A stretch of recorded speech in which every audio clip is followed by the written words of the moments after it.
шаттық шеңберіп тұрамыз. Мына қызыл жағы түссе бір-бірімізбен қолымызды шапалақтаймыз.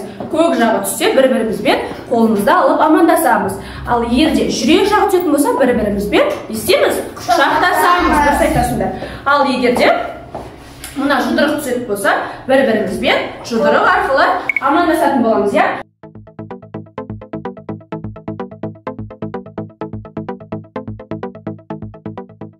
Мына жаңбыр тамшыларындағы есептерге жауап беру арқылы барлығымыз өткен сабақты қалай түсінгенімізді білеміз, иә?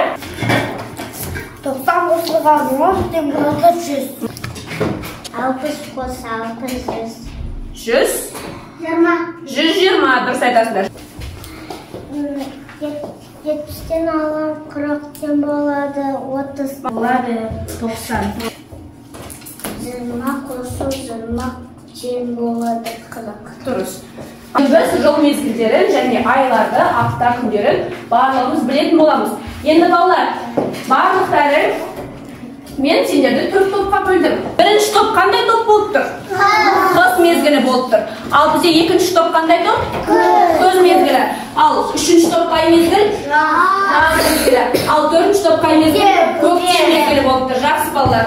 Бір жылда неше ай бар бізде? 12 ай бар, дұрыс айтасыңдар.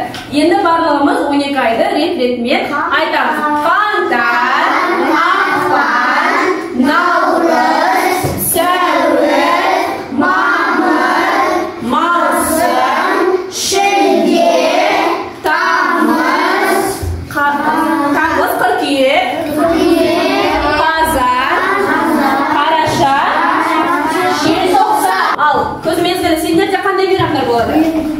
Білім күні, дұрыс айтасың, және ұстаздар күні болады. Ал жаз мезгілінде қандай мерекелер болады? Тамыз айында болатын ата заңымыздың қабылданған күні және балаларды қорғау күні болады екен.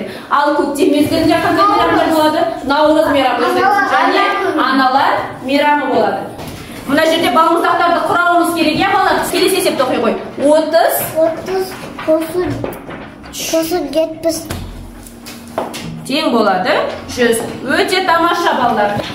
8 салынған 7 тең болады 1. Өте тамаша. Тең болады 1. 1 отырып, 1 тұрып, 1 демалып алайық. Демалып қалдық па барлығымыз?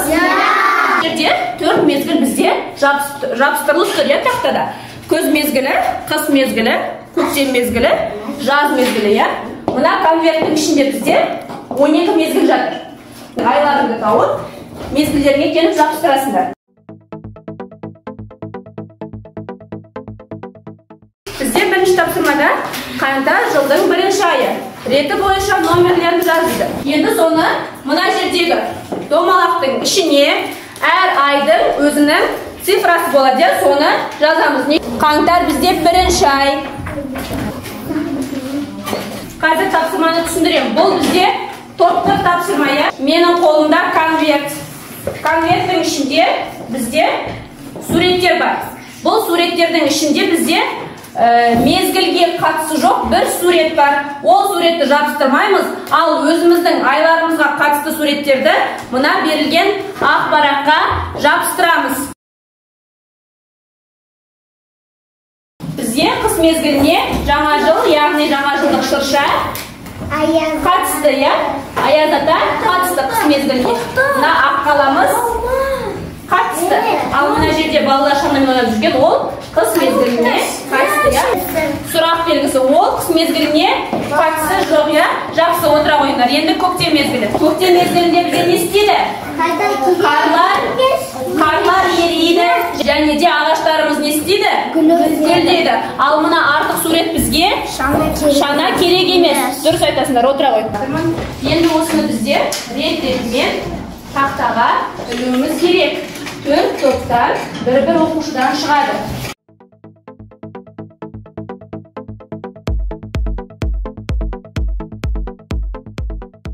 Енді балалар, осыны барлығымыз оқиықшы. 4-еуін оқы бірге. Дүйсенбі, сәрсенбі, сәрсенбі, бейсенбі, жұма, сенбі, жексенбі. Жақсы. 8-ге нешені қосқанда 10 болады? азайғыш. 9-дан нешені алғанда 5 болды? 4-ті алғанда 5 болды. Дұрыс. Мезгілдері және апта күндері бізге түсінікті болса, бас бармағымызды былай көрсетейік. Егер де түсініксіз, тағы да қосылу керек болса, тағы да мәліметтер керек болса, бас бармағымызды былай жанға қаратамыз. Ал егер де бүгінгі сабақ түсініксіз болса, бас бармағымызды төмен қарату арқылы біздің сабақ түсінген түсінбегенімізді білдіретін болады, иә? Қане? Барлығымыз сабақты жақсы түсінген екенбіз, иә?